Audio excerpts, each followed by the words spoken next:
전 세계가 기후 위기로 몸살을 앓고 있습니다. 글로벌 온실가스 규제가 강화되고 있는 지금 이 조선 해운 산업에도 더 강력한 규제가 예고되고 있는데요.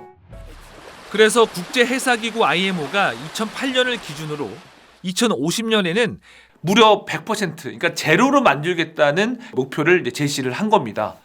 IMO의 규제 강화는 조선 산업을 볼 때는 위기라고도 볼 수 있죠. 근데 하지만 또 다른 기회로도 볼 수 있는 겁니다. 이 조선사들 입장에서는 친환경 미래 선박과 이 무탄소 연료 기술을 어떻게 얼마나 확보하느냐가 미래 K조선을 결정짓는다고 해도 과언이 아닐 겁니다. 결국 국내 선박 기업들은 이 환경 규제에 만족하기 위해서 계속해서 적용하고 있는 LNG와 이 메탄올을 고도화시키기 위해서 노력을 하고 있는 겁니다. 구체적으로 보면 이런 연료들을 조금 더 사용하기 위해서 탄소 포집까지 확장에 진행 중인데요.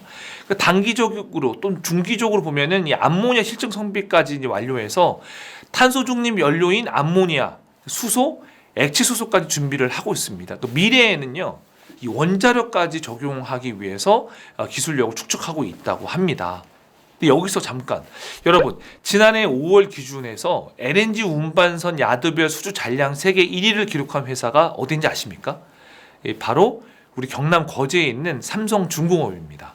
그 비결은 그 LNG 생산부터 공급까지 할 수 있는 일종의 그 LNG 밸류체인, 이 모든 이 전반을 집대성할 수 있는 핵심 기술이 있었기 때문에 가능했다고 하는데요.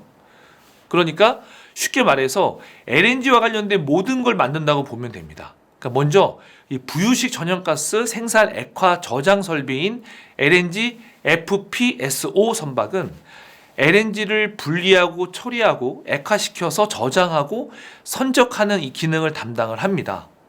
그리고 그 LNG 운반선이 있는데 이 LNG 운반선은 말 그대로 이제 가스를 운반하는 거고요.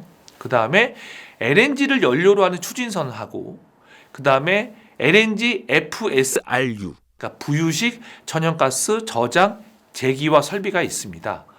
이 제기화 설비는 해상에서요, 극저온에서 액화된 LNG를 다시 기화시켜서 사용할 수 있는 상태로 만들어서 소비자들에게 직접 공급하는 기능을 합니다. 얼마 전에 이 삼성중공업이 그 북미 지역 선주를 상대로 2조 100억 원 규모의 대형 LNG FPSO 1기를 납품하는 공급 계약을 체결했습니다.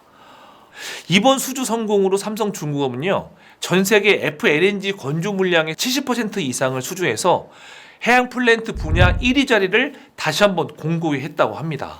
그럼 삼성중공업이 왜 이런 걸 하는 걸까요? 국내 빅3 조선사 하면요, 하나오션, 현대중공업, 삼성중공업이 있는데 여기서 잠깐 삼성중공업이 어떻게 태동하게 됐는지 잠깐 알아보겠습니다.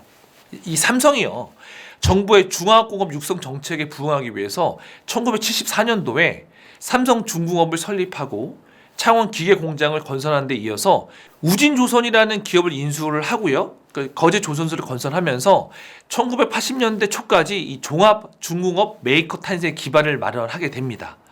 그런데 삼성중공업이 처음부터 조선소를 먼저 한 게 아닙니다. 설립될 무렵인 1973년도 10월 달에 제4차 중동전쟁이 발발하면서 제1차 오일 쇼크 영향으로 조선소 건설을 2, 3년간 연기하게 됩니다. 아니, 기업까지 인수하면서 다 준비했는데 연기라니. 기름을 많이 쓰는 조선업의 특성상 만들어봤자 적자 이렇게 뻔하니까 정부 차원에서도 좀 나중에 좀 시작을 하자 이렇게 말하게 된 거죠. 그래서 어떻게 됐느냐, 당초 조선산업을 우선 추진하기로 했던 기본사업계획을 수정을 하고요, 기계공업을 먼저 하고 뒤에 조선산업을 하기로 한 겁니다. 때문에 당시 대우, 현대보다 조선산업에서는 제일 늦게 시작하게 된 셈인데, 삼성중공업이 이렇게 사업을 시작하면서 끊임없는 기술 개발을 했고 조선기술을 내재화하기 위해서 부단한 노력을 기울인 결과 드리십, 희추선이라고 하죠, 그리고 FLNG 분야에서 세계 독보적인 지위를 얻게 된 겁니다. 한우물만 파게 된 거죠. 그래서 앞으로 이 시장에 돈이 된다고 생각했을 수도 있고, 요즘 한창 뜨고 있는 그 LNG 운반선하고 관련 기술 개발로 어깨를 나란히 하게 된 겁니다. 이 조선산업은 수주받은 일감이 많아야 되는데 현재 기준으로 보면요, 국내 빅3 조선소 중에서 제일 많은 일감을 현재 확보한 상태고요. 그런 저력은 이 50년간 갈고 닦은 축척의 노력으로 일궈낸 성과라고 보면 되겠습니다. 다 이유가 있는 겁니다. 그래서 참고로 삼성중공업은 연초인데도 불구하고 올해 수주 물량의 무려 30% 이상을 차지해서 가장 높은 실적을 보이고 있습니다. 그래서 업계에서도 꽤 놀랐다고 하는데 그 삼성중공업이 올해로 50주년을 맞는다고 하는데요. 지금 조선사들이 기술 개발에 엄청난 노력을 하고 있지만 삼성중공업은 현재 탄소를 적게 배출한다든지 아예 탄소 배출이 없는 기술을 확보하기 위해서 이 제원과 기술력을 집중하고 있다고 합니다. 자, 삼성중공업 이야기는 여기까지 하고 아까 말씀드렸던 LNG 이야기로 돌아가 보도록 하겠습니다.